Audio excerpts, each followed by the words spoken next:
Au Togo, qui conteste quoi et pourquoi? C'est le thème du forum de cette semaine. Et nous sommes au plateau avec Didier Nouroudine Alou, il est journaliste, consultant en communication sociale pour un changement de comportement, directeur général d'Africa Dev, en compagnie de Luc Koumeya Balo Abaki, journaliste, écrivain, président exécutif de l'Institut d'études stratégiques et de géopolitique appliquée. Merci, chers amis, d'être au plateau pour la seconde partie.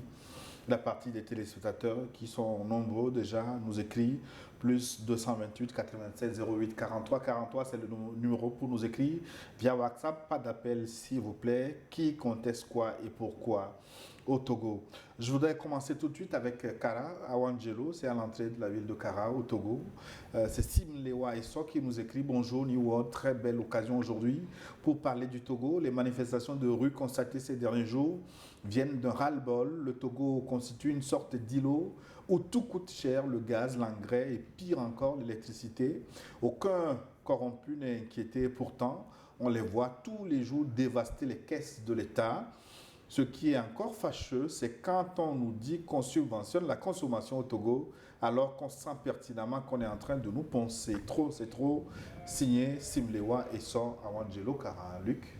Oui, mais je pense qu'il a donné une intervention pertinente puisque c'est le constat que nous avons établi. Il faut nécessairement punir tous ceux qui détournent l'argent public, puisque cet argent-là doit servir à des causes communes. On ne peut pas admettre que des gens puissent s'enrichir de façon insolente pendant que l'écrasante majorité de la population croupit dans la misère et tire justement le diable par la queue. C'est grave. Didier? Je suis d'accord, je suis d'avis avec l'intervenant. Il faut lutter contre la corruption et surtout créer un système de suivi. Le système de suivi, on vous confie une tâche, vous la faites. Si elle n'est pas bien faite, il doit y avoir une sanction qui suit. Et quand le chef donne l'exemple, quand les collaborateurs savent que le chef ne badine pas avec ce genre de choses, c'est fini. Pour ceux qui ont une entreprise, ils le savent. Il suffit que le chef d'entreprise se détourne un peu son attention ou est un peu distrait. Si vous ne savez pas faire, tout part en couille, comme dirait quelqu'un. Kwadio José, depuis Abidjan, en Côte d'Ivoire, il a envoyé son message. Merci Kwadio de votre fidélité. Bonjour la chaîne africaine qui parle à l'Afrique et au reste du monde. Dès l'entame des manifestations essentiellement à Lomé, j'ai pris le temps de suivre les informations s'y rapportant tant sur New World TV que sur les réseaux sociaux. Ce qui apparaît en filigrane, selon moi, c'est le désir pour les manifestants de vivre une alternance politique à la tête de l'État. Au-delà des tares sociétales que dénoncent les uns et les autres, beaucoup ressentent le changement de république comme la volonté de faire perdurer fort au pouvoir. Comme solution, il va falloir pour les gouvernants d'ouvrir un réel dialogue pour éviter la résurgence de manifestations sous d'autres formes encore plus violentes. Bon dimanche à vous, José Kwadio, depuis la Côte d'Ivoire. Il parle de dialogue avec qui et comment, Didier Nouroudine?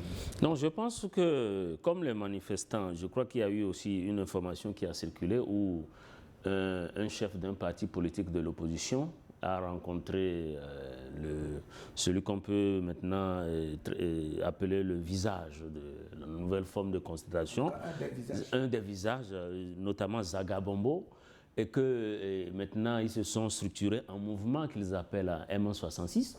Maintenant, s'ils ont des revendications claires et qu'ils veulent peut-être en discuter, je pense que le gouvernement togolais n'est pas contre les discussions. Maintenant, au-delà des discussions, il faut une prise de conscience et des actions fortes, aussi bien au niveau des gouvernants et aussi au niveau donc, de la population. Donc je pense que l'avantage, c'est qu'il ne faut pas chercher une situation qui amène des embrouilles ou qui compromettent la paix dans un pays. Nous sommes déjà dans une sous-région suffisamment menacée par le terrorisme, menacée par les crises alimentaires, menacée par les forts déplacements, compte tenu justement des attaques terroristes, et tout ceci crée des pressions économiques supplémentaires sur chacun des pays. Et aujourd'hui, le Togo constitue une havre de paix au milieu donc, de tout ceci.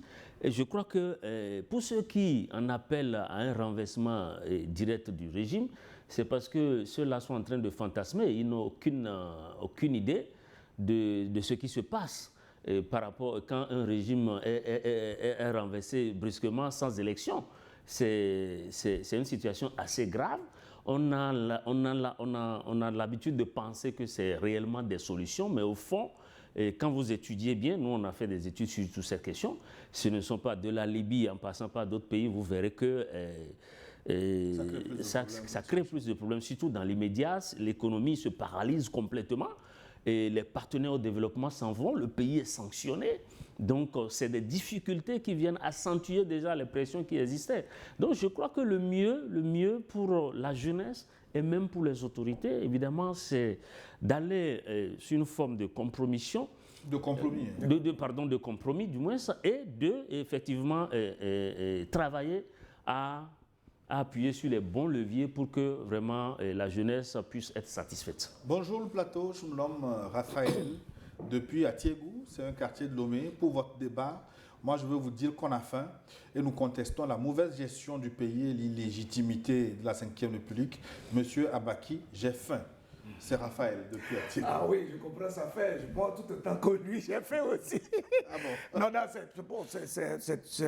c'est une réalité et c'est pratiquement une évidence. On ne peut pas être dans le déni permanent.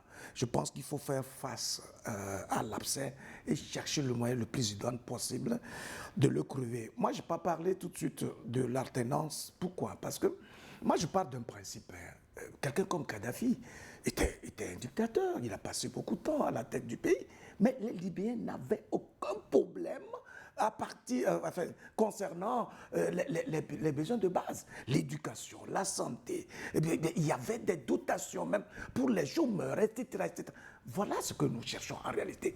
Une fois que le citoyen a cette satisfaction de base et il sait que son intelligence, lorsqu'il la déploie, il est payé à la hauteur de son efficacité, de sa compétence, il ne cherche pas à voir qui est au-dessus du pays.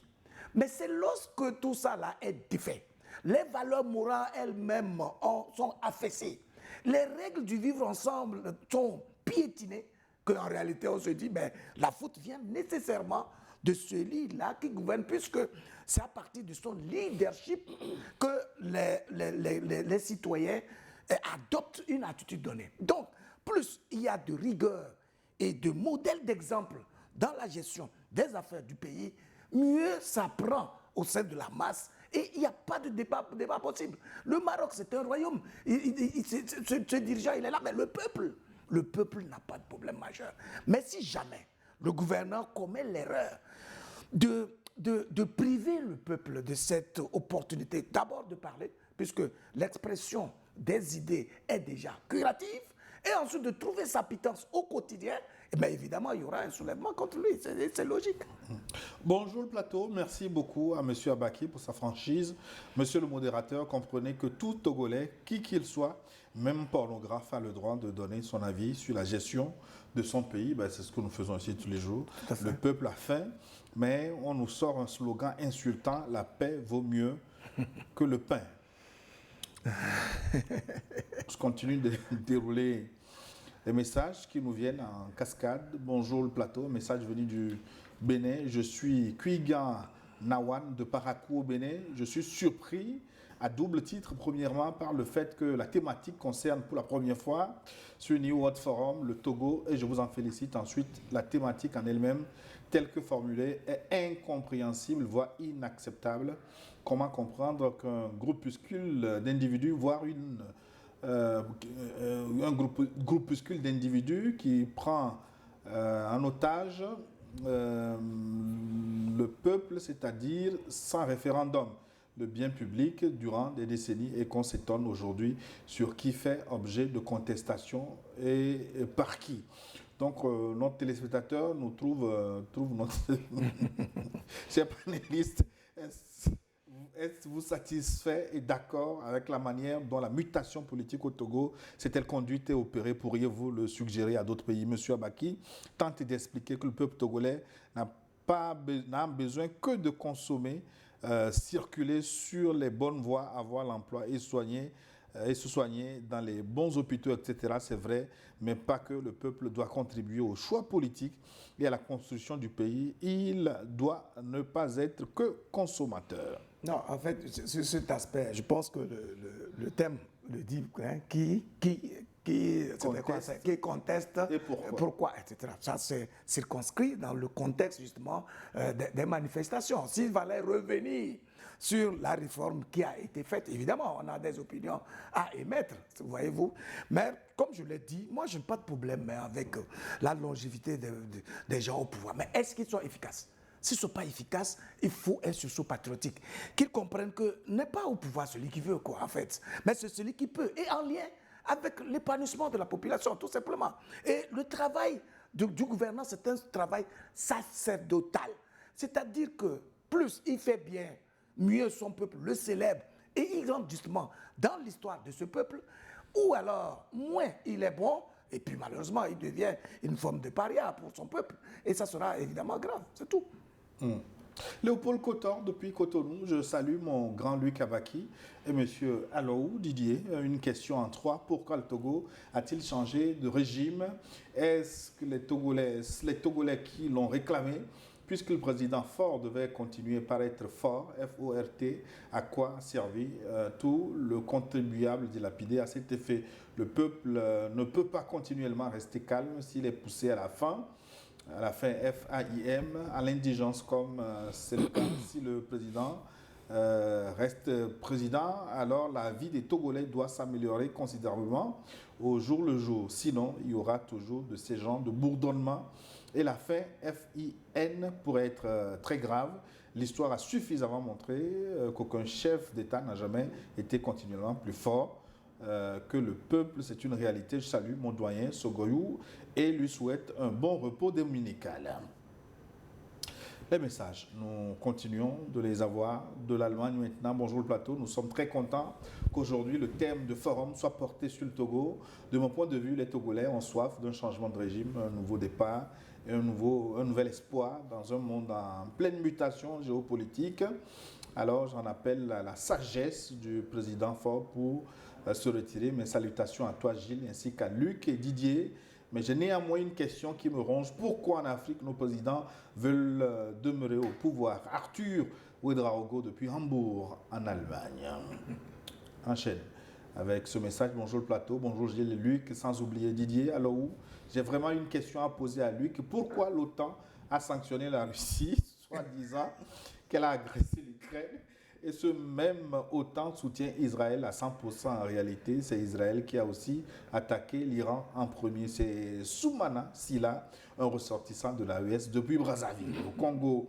Chacun sa préoccupation. Bonjour le plateau, le peuple veut un changement de régime.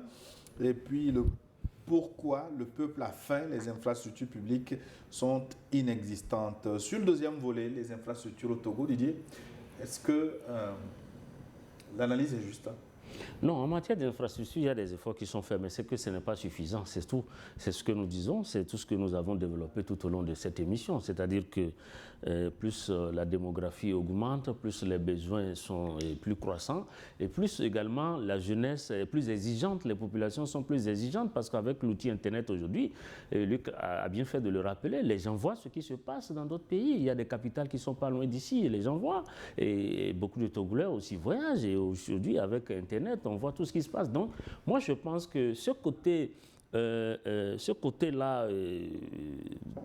d'ambitieux que la jeunesse a, ce n'est pas une mauvaise chose. C'est normal que la jeunesse réclame tout ceci. Mais maintenant, c'est ensemble, justement, avec les autorités, qu'il faut penser le développement. Mais je pense que le cas du Togo, le Togo a besoin de repenser son mode de gouvernance et de leadership visionnaire. Il faut que ça soit absolument repensé parce que, nous l'avons assez rappelé dans cette émission, l'ennemi de l'excellence, c'est la routine, c'est l'habitude. C'est-à-dire que c'est l'usure, en fait. C'est-à-dire que, comme c'est une équipe qui est restée pendant quand même un certain temps, sans compter le temps que le parti a passé au pouvoir, donc il faut se réinventer. Il faut être à l'écoute, il faut écouter le peuple. Et il faut s'inspirer des critiques pour prévoir. Donc, ces mouvements ou ces manifestations ces brèches qui pourraient donc s'observer. Bonjour à tous. Je pense que ce qui se passe au Togo est manipulé de l'extérieur car M. Fort Zimna Nyasingbe est l'interlocuteur principal des pays de l'AES et qu'une éventuelle adhésion à l'AES ne plairait pas forcément aux manipulateurs que vous connaissez d'ailleurs.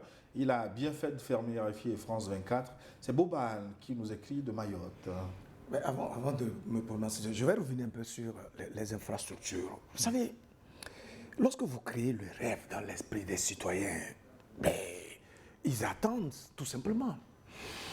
Le président de la République a promis plus d'infrastructures, avec même à la clé une autoroute de Lomé à Saint-Cassé, quand il était venu au pouvoir en 2006. Malheureusement, jusqu'à présent, les infrastructures, c'est-à-dire les résultats à la question, à la matière, sont sujets d'accoution.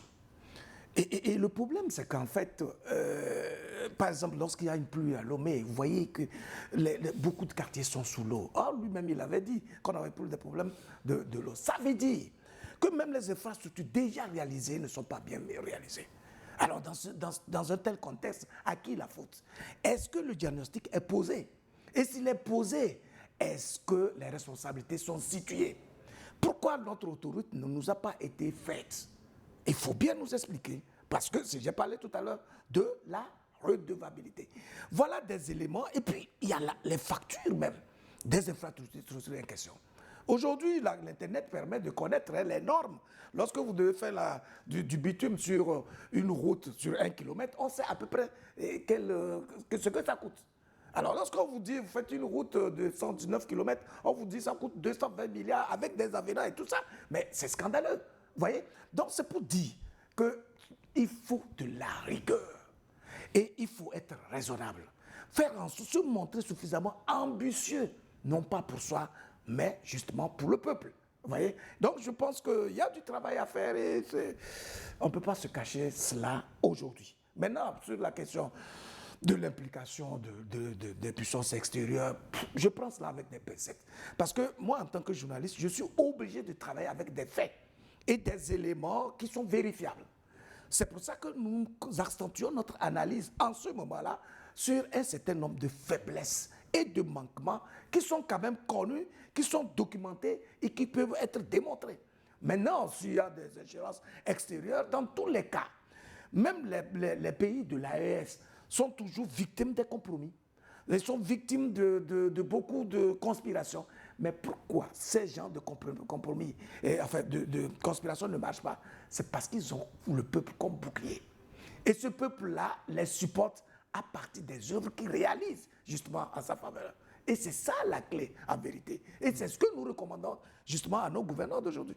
Didier, le Togo paye-t-il les frais de sa proximité avec l'AES? En tout cas, il y a un risque. C'est un risque parce que, puisque le président Faure ne s'est pas allié donc, à la CEDEAO pour permettre à la France de régler les comptes au pays de l'AES, automatiquement, il rentre dans le viseur de l'impérialisme. Il y a un risque. Mais l'impérialisme s'appuie toujours sur les défis intérieurs d'un pays. Comme l'a rappelé Luc tout à l'heure, si à l'intérieur, la jeunesse n'est pas bien traitée, s'il y a des frustrations, si les gens ont faim dans le pays, mais écoutez, l'impérialisme peut en profiter. Je crois que c'est ça qui a commencé là avec RFI et France 24, pour amplifier et dénaturer la lutte, pour créer des problèmes. Et heureusement que Lomé a pris très tôt conscience et a limité les dégâts de ce côté-là. Mais il y a un autre risque encore, qui est encore plus important, c'est le risque lié au recrutement des rebelles, des terroristes. Parce qu'aujourd'hui, nous savons que les terroristes recrutent abondamment dans les populations qui sont vulnérables. Aujourd'hui, quelqu'un qui est complètement sans espoir, qui peut passer toute une année sans absolument rien gagner, qui a perdu tout espoir, il est malade, il n'a même pas l'argent pour se soigner. Son enfant est malade, il n'a aucun moyen. Mais qu'est-ce qui lui reste? Ce sont ces genres de situations et qui poussent certains à aller à rentrer dans ce genre de choses. Donc je crois que le sujet dont nous parlons, c'est un sujet à ne pas prendre à la légère, c'est très important. Il faut que le pouvoir de Lomé se réinvente et appuie sur les bons leviers. Et puis aujourd'hui, il y a une chose qu'il faut observer, ces TikTokers ou influenceurs qui sont logés à l'extérieur, sur qui ils s'appuient? Dans les quartiers, ils s'appuient sur qui? C'est les désespérés, c'est les désabusés. C'est eux, quand vous regardez dans les rues, mais c'est eux les premiers à sortir parce que vous ne pouvez pas voir quelqu'un qui a une affaire de millions le lendemain prendre le risque d'aller marcher la veille parce qu'il a peur de se faire tuer là. Il a peur de se faire blesser. Donc, je comprends pourquoi je ne vous ai pas vu dans la rue. donc c'est pour vous dire que c'est un problème sérieux qu'il faut vraiment traiter avec la lucidité qui va avec. Bonjour, Jules. C'est pas Jules, c'est Gilles, comme Gilles Christ. Bonjour, Gilles. Et nos deux aînés en particulier, Luc et Baki, vous êtes la crème des crèmes de la vérité, à mon humble avis. Que ce soit les blogueurs, l'ancien ministre Niakade, les artistes et autres, ils n'ont rien fait de grave, mais seulement il faut faire la mise à jour des logiciels des gouvernants d'abord avec le renouvellement des acteurs, surtout donner une chance à la jeunesse, avoir une oreille attentive au sein de la population pour anticiper sur toutes les situations irresponsables d'autrui. Pourquoi les gens sont sortis marcher? Est-ce parce que est-ce qu'ils ont du travail et mangent à leur faim? Pour qu'il y ait une fluidité monétaire, il faut une masse salariale très importante et comme le gouvernement le fait déjà, accroître la confiance des investisseurs. Si l'investisseur venait et ce qu'il donne comme salaire est très faible, comment le travailleur ne serait pas mécontent? Alors il faut que les dirigeants togolais prennent l'exemple du président Ibrahim Traoré, non seulement en communiquant ses actions, leurs actions, qu'ils prennent attache avec les travailleurs, même dans les villages reculés, et comprennent ce que les travailleurs ou les populations vivent afin de prendre des décisions conséquentes pour amener le calme. Aucun Burkinabé ne sortira pour marcher contre Ibrahim Traoré. Pourquoi? C'est parce qu'il impressionne la population, inspire l'admiration et confiance. Donc il faut que les dirigeants revoient leur manière de gérer le pays. On ne peut pas tromper la population. On ne peut pas demander au peuple d'accepter le mensonge car TikTok, Facebook, Google, bref, l'Internet parlera, même s'il le faut, une petite partie sera vraiment vraie. Le président du Conseil est champion de tous les Togolais, mais il doit seulement écouter les fous de la rue. Même s'ils disent toujours des choses insensées, il peut toujours avoir quelque chose de bon à tirer pour améliorer sa gouvernance. Vive le Togo, vive le panafricanisme. C'est Josué Taz qui nous écrit de Barkwasi, c'est au nord du Togo. Il s'est déployé vraiment. Les messages pleuvent. Je salue M. Luc Kabaki pour son impartialité, son franc-parler. Le président Faure lui-même a reconnu qu'il y a une minorité qui s'accapare la richesse du pays. J'aimerais savoir ce qu'il a fait de cette minorité après plusieurs années qu'il a affirmé cela, et ou bien il fait partie aussi de cette minorité dont il parlait, je demande notre téléspectateur. Maglibé, Machatom, le fidèle de tous les dimanches est avec nous. Salut Gilles, salut le plateau. Une seule chose me chagrine depuis mai dernier, c'est la dérive qui s'est invitée dans les relations socio-politiques au Togo. Nous avons atteint le fond en matière d'incivisme, surtout par des insultes, problèmes graves pour les autorités actuelles qui entrera problème forcément dans le patrimoine de leurs successeurs. Gilles, vos invités ont bien décortiqué les causes et les conséquences directes de cette crise. Bravo à eux. Luc est allé plus loin en proposant des approches efficientes, même si quelques autorités l'écoutaient, elles les classeraient sans suite. C'est ce mépris qui frustre davantage le citoyen. Sinon, comment comprendre que depuis 20 ans, aucun fonctionnaire ne soit interpellé pour détournement de deniers publics? Et pourtant, je dirais en conclusion que si actuellement, dans un classement mondial des pays corrompus, le Togo occupait la seconde place, c'est justement parce qu'on aurait payé pour n'être que deuxième. Merci. Maglibé Machatom, depuis les pieds. Oui, mais on voit que les gens sont vraiment portés par la réalité que nous vivons aujourd'hui. On ne le dira jamais assez. Il y a un besoin de réinventer la gouvernance. Encore faudrait-il que nos dirigeants soient capables de ce supplément d'âme pour changer de méthode, pour changer, pour éviter la condescendance, le détachement par rapport au peuple. Si le gouvernant n'est pas capable de s'immerger dans la réalité existentielle de son peuple, il ne peut pas être porteur de ses aspirations profondes. Et il ne peut pas non plus être capable d'une transmission optimale de sa vision à lui. Vous voyez, donc je pense qu'à partir de ce moment-là, le président de la République doit pouvoir commencer à recevoir des couches socio-professionnelles, des gens en tout cas qui sont capables de lui dire les réalités du terrain en face, sans attendre ou bien sans s'inquiéter de représailles éventuelles. Parce que je pense que l'une des erreurs majeures, c'est de se contenter justement des collaborateurs immédiats qui, eux, ont des intérêts et ils n'ont aucun intérêt à ce que leur chef puisse se rendre compte des faiblesses de leur secteur. Voyez. Donc, il aurait fallu, pour le président de la République, une stratégie qui lui permettrait d'avoir des connexions un peu partout, de se construire des inconditionnels qui sont capables de défendre sa cause, même en son absence, justement parce que ceux-ci auront eu l'occasion de l'étudier, de côtoyer, d'échanger avec lui et donc de s'imbiber de lui, sa vision. Mais si c'est seulement ses collaborateurs qui doivent gérer des pans entiers de l'économie nationale, eh bien, lorsqu'il y a des difficultés, ils vont toujours camoufler de sorte que, bon, ils ne soient pas victimes de sanctions, etc. Ceci étant, je pense qu'au-delà de ceci, le secteur privé, mais c'est le secteur privé qui en réalité absorbe le maximum de la jeunesse dans un pays. Qu'est-ce qu'on fait concrètement pour faciliter l'activité du secteur privé? C'est vrai, M. Didier a parlé des efforts pour assainir le climat des affaires, etc. Mais au même moment, si jamais votre office des Togolais des recettes constitue un outil de répression des opérateurs économiques qui sont saignés à tout moment pour payer des redevances, etc. Alors qu'au même moment, la richesse nationale n'est pas efficiente, c'est-à-dire la capacité de production n'est pas efficiente, mais il y a un problème.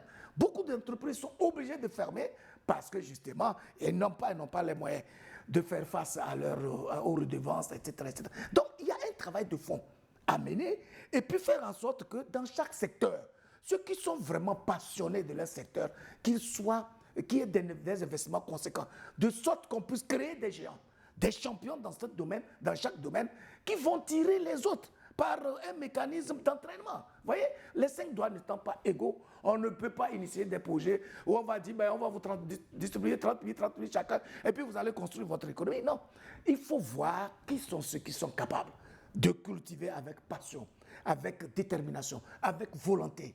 Si vous avez 5 à travers le territoire national, eh bien, ils doivent produire dans la mesure de leur capacité. Et donc, dans cette production-là, ils absorbent une bonne partie des ressources humaines existantes, etc. C'est comme ça qu'on restructure l'économie de l'État et puis on fait en sorte que les gens aient les moyens de subvenir aux besoins des autres. Ce n'est pas l'État en lui-même qui doit faire ça, mais c'est le leadership du gouvernement qui permet de libérer les énergies et de faire en sorte que chacun se sente utile à sa société.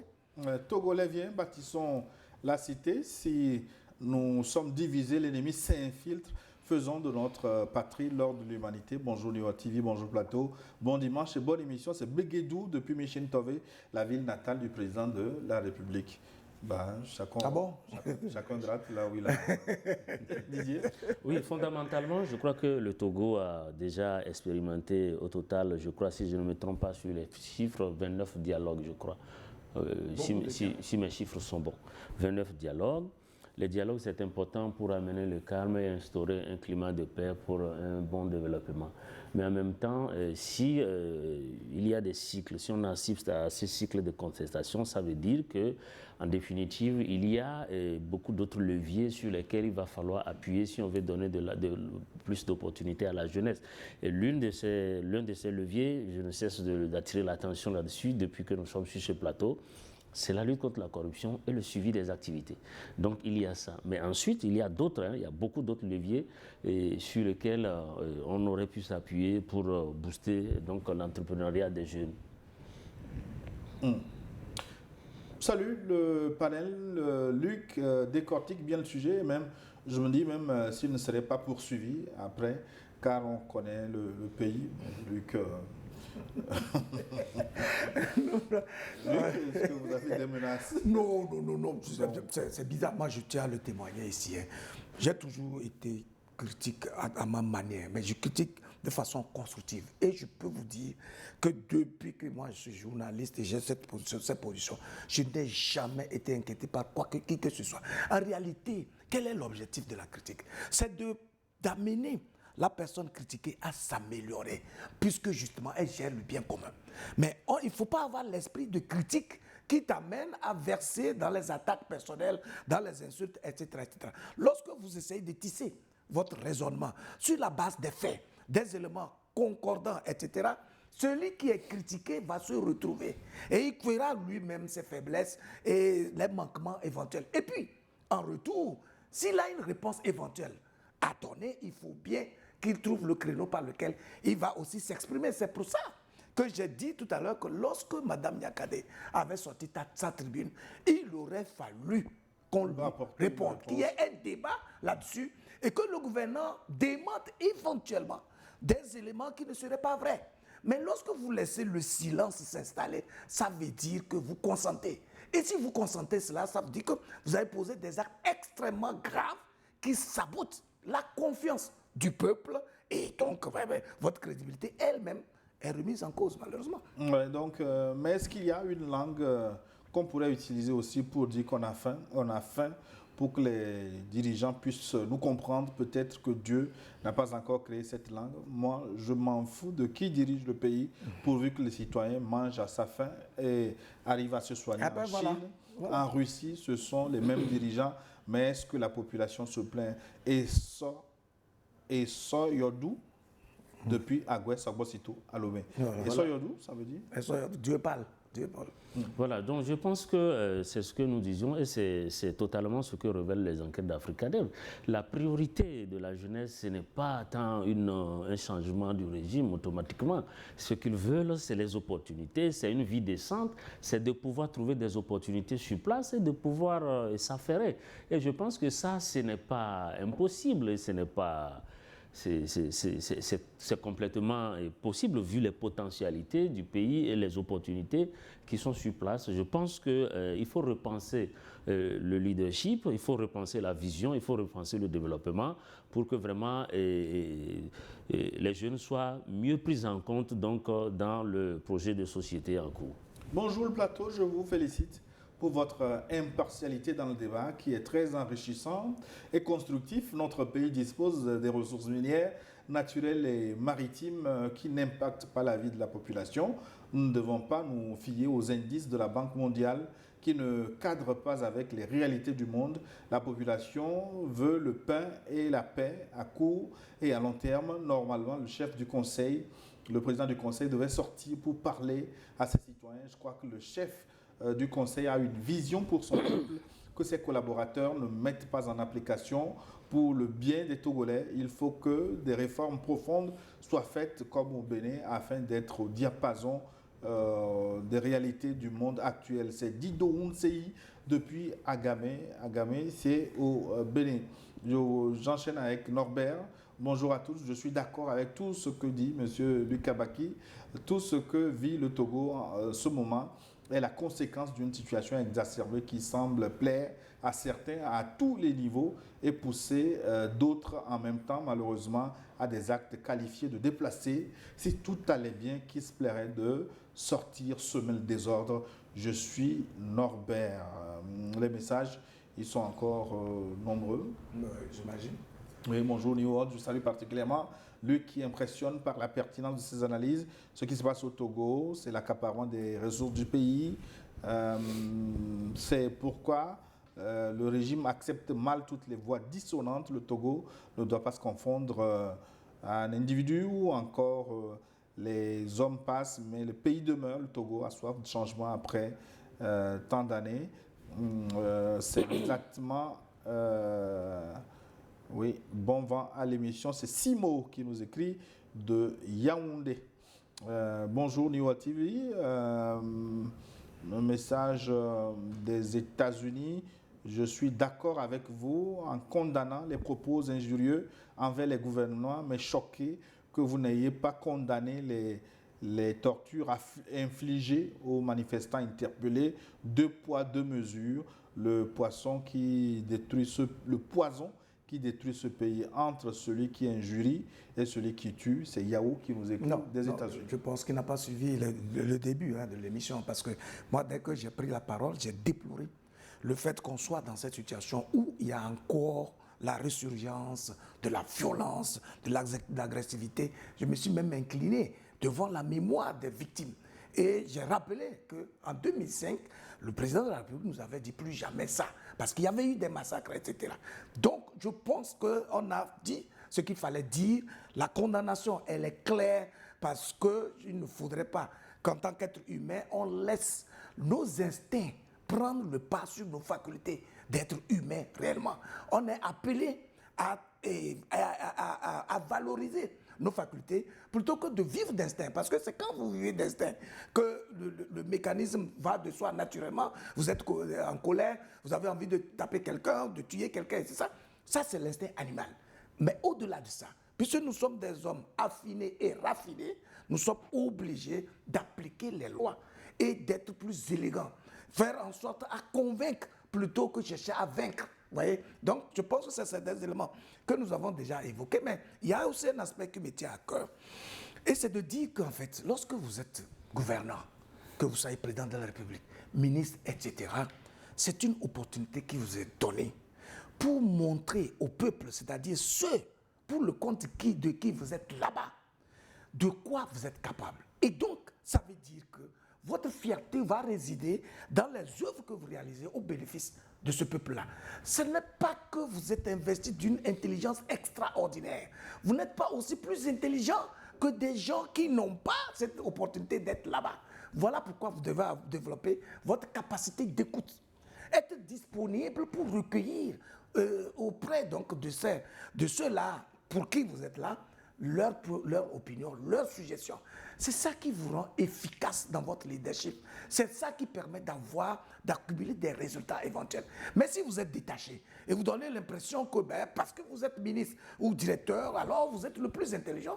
Et bon, c'est l'argent qui doit parler en votre nom. Malheureusement, à un moment donné, vous devenez ridicule simplement parce que vous ne vous investissez plus pour apprendre, pour comprendre, pour écouter et élargir votre assiette de connaissances qui vous affinerait dans les actions ou bien dans les œuvres que vous réalisez. Bonjour Gilles, bonjour, merci à vous. Nous demandons simplement que le président du Conseil écoute le peuple. Force n'est pas droit, ce n'est pas bien de frapper les peuples qui réclament simplement leurs droits. Roger Lebon depuis Kégué. Chers journalistes, merci pour le thème. Pourquoi avoir attendu si longtemps pour évoquer la situation intérieure togolaise et promettez-vous de continuer cela ou bien c'est dans 5 ans qu'on aura un autre débat sur le Togo.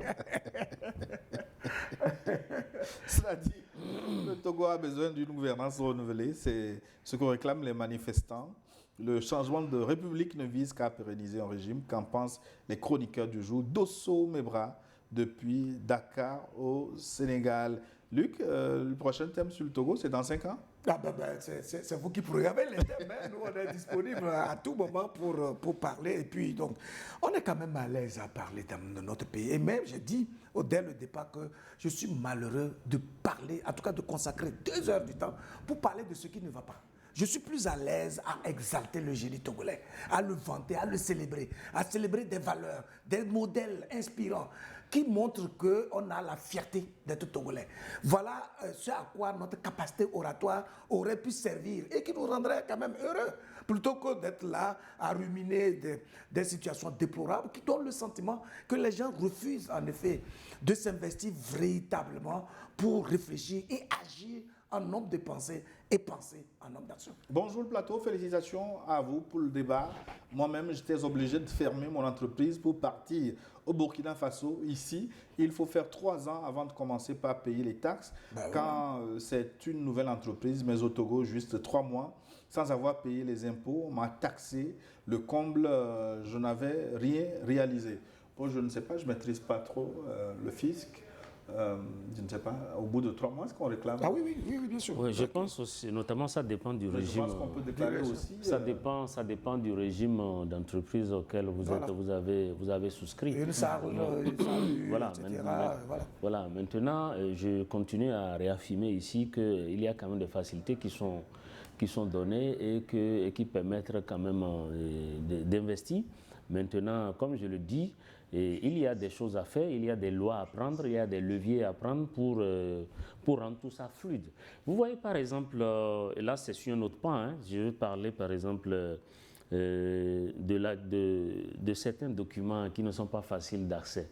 Vous voyez par exemple le permis de conduire. Le permis de conduire, moi-même j'ai un neveu que j'ai voulu aider. Et je lui ai donc payé des cours dans une auto-école. Et ça fait près de 4 mois qu'il a passé l'examen et que les résultats ne sont pas sortis. Bon, je ne sais pas très bien comment ça fonctionne ici, mais si vous prenez le Niger par exemple, c'est séance tenante. Vous allez à l'examen, que ce soit l'écrit ou bien que ce soit l'oral, mais vous attendez, on vous donne les résultats sur place. Si vous êtes admis, vous êtes programmé pour la conduite. Si vous n'êtes pas admis, eh bien, vous retournez mieux apprendre vos cours. Donc je crois qu'il y a des petits aspects comme ça.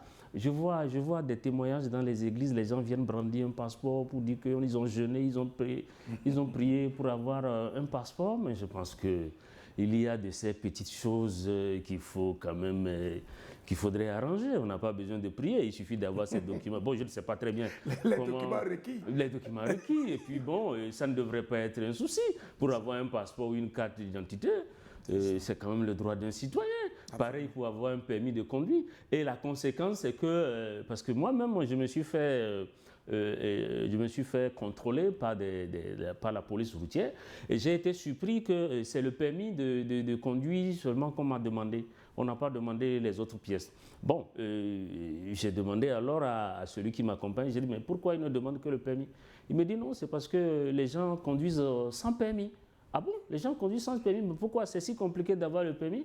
Et c'est après ça, quand j'ai envoyé mon neveu et que depuis 4 mois il a passé, il n'a pas encore le résultat. Bon, je trouve que quand même ça se fait en 2 jours, je ne sais pas. Et puis les concours où les gens passent les concours, ils attendent 3 ans pour avoir un résultat. Bon, est-ce que vraiment ça, on ne peut pas améliorer ces genres de petites choses pour encourager la jeunesse?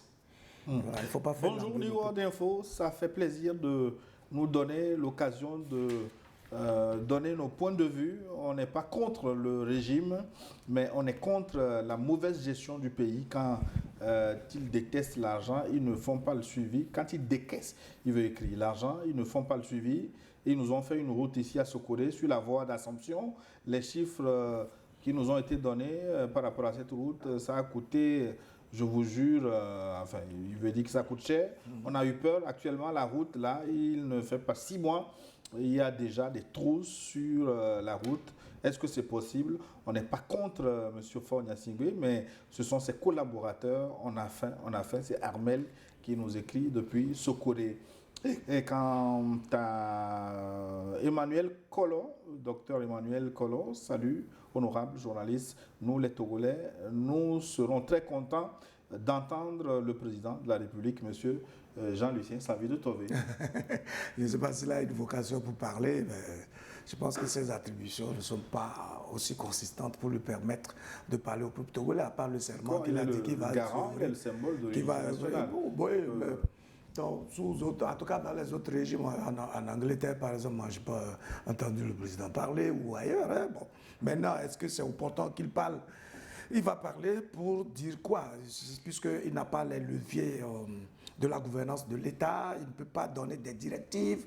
Donc, je pense que la personne qui doit pouvoir parler et donner des directives, parce qu'il a les manettes, voilà, de tous les leviers de l'État, c'est bien sûr le président du Conseil des ministres qui doit se montrer encore plus percutant, rigoureux, pas de complaisance, parce qu'on a senti quand même sur les 20 dernières années qu'il y a un peu de complaisance vis-à-vis des gens qui ne respectent pas les lois, ou bien en tout cas qui ne semblent pas prendre au sérieux le principe de la gouvernance de l'État.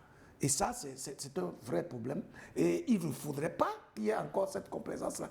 Cette question liée au concours m'a beaucoup touché parce que, vous voyez, avant même de passer un concours, on vous demande un certain nombre de pièces qu'il faut légaliser. Vous imaginez un chômeur qui a du mal à avoir sa pitance. Il doit aussi chercher 5 000 francs pour être enregistré, etc. Maintenant, il passe son concours et patatras pendant 1 an, 2 ans, 3 ans. Alors, on va se poser quand même la question de savoir quel était l'objet ou bien le but pour lequel le concours a été lancé. On suppose qu'il y a un besoin. Et le besoin là va amener l'État à évaluer le nombre du personnel dont il a besoin. Donc logiquement, le concours, il n'y a aucune raison En 3 ans, 4 ans, peut-être de donner les résultats le de besoin concours. aura peut-être changé. Même. Eh bien, s'il a changé, il faut alors l'expliquer. Alors, c'est ça le problème. Combattez Joël Apesito, c'est à Lobé. On finit avec son message, il est un peu long. Je pense que nos autorités doivent revoir même les projets qui sont mis en œuvre. Plusieurs projets dits sociaux ont été mis en œuvre et selon les responsables de ces projets, les résultats attendus sont atteints, voire dépassés certaines fois. Mais la réalité nous rattrape. Pourquoi ne pas avoir le courage de donner les vrais chiffres? Si c'était le cas, pourquoi cette misère partout? Prenons le cas du projet ANVT, Agence nationale des volontaires, qui visait à mobiliser les jeunes volontaires pour 5 ans. Vous pensez que vraiment c'est la bonne manière? Ces jeunes qui étaient habitués à une vie, mais aujourd'hui qui se retrouvent sans rien. Dans le cadre de ce programme, des milliers de jeunes étaient mis dans les ministères, mis à part ceux qui étaient au ministère de l'Éducation et du ministère de l'Agriculture. Faites une petite enquête, vous verrez dans quelle situation vivent ces jeunes actuellement. Certains ont passé plusieurs fois les concours dans ce pays, toujours rien. Je suis voisin d'un ancien volontaire qui a tenté 10 fois les concours, toujours rien payé.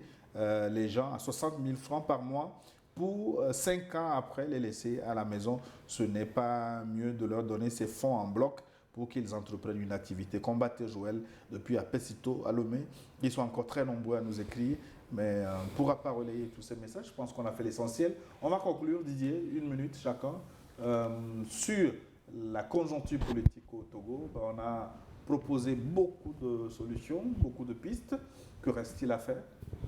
Je pense que ce que FAURE doit faire, F-A-U-R-E, c'est de rester fort, F-A-U-R-E, tout en devenant plus fort dans la rigueur, F-O-R-T. F-O-R-T, en devenant plus fort, F-O-R-T, dans la rigueur, dans le suivi, dans l'écoute, dans les sanctions. C'est-à-dire qu'il faut implémenter un nouveau dynamisme de sanctions. C'est-à-dire qu'à partir de dorénavant, à partir de désormais, il faudrait que lorsqu'un ministre, un collaborateur vole un sou, il faut qu'il soit livré. Et que quand les gens le savent et qu'ils en ont conscience, eh bien la récréation est terminée et tout se passe normalement. Donc Merci. plus de rigueur. Luc, 30 secondes. Alors, on n'a pas eu le temps de parler de la coupure, de la restriction des réseaux. C'est quand même grave parce que il me souvient dans mes recherches que le 18 décembre 2024, le Togo a eu un premier décaissement de la Banque mondiale pour investir dans les technologies numériques. Parce qu'il a pour vision de faire justement de l'activité numérique le principal levier économique et de croissance dans notre pays. On ne peut pas comprendre que quelques mois après, parce qu'il y a un problème conjoncturel, on puisse restreindre l'Internet qui est aujourd'hui un outil économique majeur. Dernière chose à dire. Internet qui est restreint ou l'accès aux réseaux sociaux? Ah oui, mais il va de soi, parce qu'aujourd'hui, les réseaux sociaux, c'est un créneau par lequel, écoutez, on communique et on fait l'activité économique. On vend un peu de tout à partir de ce genre de plateformes-là, etc. Dernière chose que je veux dire, Oui, je pense 20 qu'on a... secondes, parce que là... Oui, c'est de dire qu'en réalité, on ne peut pas continuer à chercher des solutions conjoncturelles à des problèmes structurels. Les problèmes qui se posent au Togo sont fondamentalement structurels. Il faut réfléchir, il faut se détacher et prendre des mesures qui peuvent résister au temps et à l'espace. Merci infiniment d'être passé sur ce plateau concernant le Togo. Merci aux fidèles téléspectateurs de nous avoir permis d'animer également cette émission avec leur contribution. À la réalisation, Moïse et Timothée sur les réseaux sociaux, Didier Samon, Hervé Tatagan et puis Sylvain Tata Adjibli. Merci à tous de vos riches contributions. On se retrouve la semaine prochaine pour un autre thème. À très bientôt.